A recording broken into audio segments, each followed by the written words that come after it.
Within this series of videos, you'll learn about obesity risk factors during later childhood and adolescence.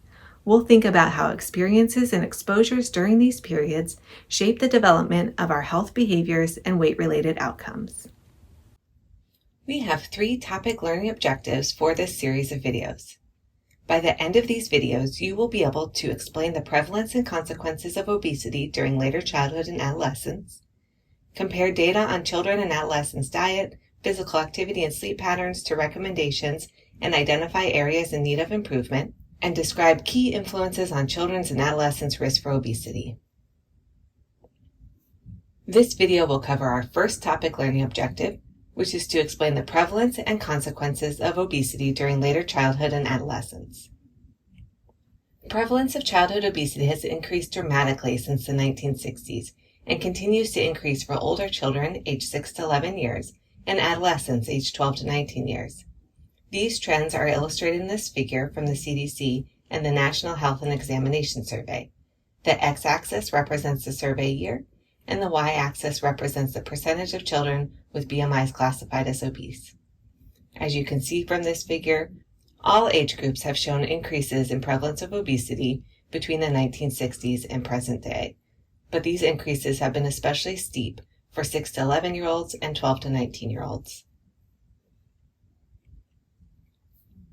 So let's first think about typical physical development during childhood and adolescence as a framework for understanding our expected targets for growth and physical development and how obesity may affect this development. Let's first talk about important phases of development.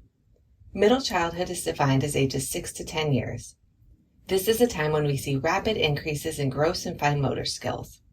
Pre-adolescence is defined as ages 9 to 11 years for girls and 10 to 12 years for boys. This is often when we start to see the start of physical changes associated with puberty. Adolescence is defined as ages 12 to 18 years, and this is a time when children experience significant biological, psychosocial, and cognitive changes that are associated with rapid pubertal growth. Children also tend to have increasing independence as they mature and enter high school, the workforce, and other out-of-home opportunities. During middle childhood, we expect to see the following changes with regard to physical growth. First, growth velocity slows significantly from what we saw during infancy and early childhood. We expect that children will gain around 5 to 7 pounds annually, and they will increase in height by around 2.5 inches per year. This developmental period ends at the onset of the pre-adolescent growth spurt that's associated with puberty. It is recommended that children's weight and height are assessed annually and tracked over time to determine whether growth is as would be expected or too fast or too slow. During puberty, we see major physical changes. This is a time when children experience physical sexual maturation, meaning their reproductive systems mature. We also see large increases in weight and height and accumulation of skeletal mass. We see changes in body composition and sexual dimorphism, where male and female bodies start to look different and develop in different ways. This figure illustrates one aspect of sexual dimorphism and illustrates the puberty-related changes in weight and body composition that we see for males versus females. The y-axis represents average percent body composition, which is displayed for lean body mass in the purple bars and fat mass in the yellow bars. We see that with puberty, males become more lean and have higher percent lean body mass and lower percent fat mass than females. We also see that puberty happens on slightly different timelines for girls versus boys. For boys, we see the development of the penis and testes occurring around age 12, followed by growth spurts between ages 13 and 16. For girls, the pubertal growth spurt occurs around age 9, followed by breast development, the arc, adrenarche, which is androgen-dependent body changes in pubic hair, body odor, and acne. Girls reach their peak height velocity, where girls experience their fastest growth in height, and menarche, or the first occurrence of menstruation. These are our current average trends in age of onset of these different aspects of puberty, but we know that pubertal timing can be affected by nutrition and weight status. For example, this figure illustrates secular trends in the timing of pubertal development, in this case represented by age at menarche for girls. A secular trend is a change over time and generations, or a population change in a marker of health. On the x-axis, we have the year of assessment, ranging from 1830 to 2010, and on the y-axis, we have the average age at which girls experienced menarche. Back in the 1800s, average age of menarche was 17 to 18 years, but we see that girls are reaching menarche earlier as we move into the 1900s and 2000s. The smaller inset figure illustrates the past 50 years, in which the secular decrease in age at menarche seems to have ceased, and age at menarche is fairly stable. One of the main causes in this shift in pubertal timing is nutrition and health. Because children are better nourished, we are seeing earlier onsets of puberty. However, we've also seen that increases in obesity over the past few decades are associated with increases in early puberty, also known as precocious puberty. This is puberty that occurs much earlier than we would expect for that child's current context and relative to peers. This figure illustrates data from pediatric clinics. Year of referral to the clinic is on the x-axis, and the number of girls with each type of precocious puberty is on the y-axis.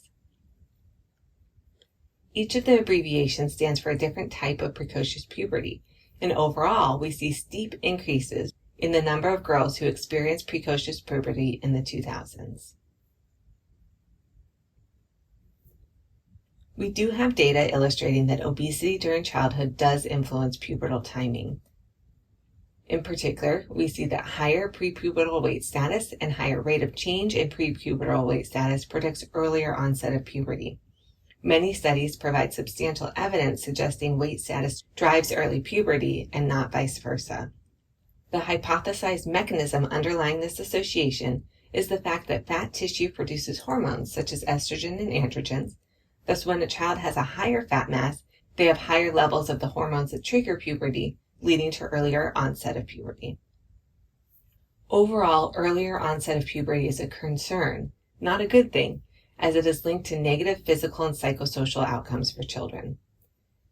Increases in childhood obesity have led to increases in many other health issues that we used to mainly see in adults.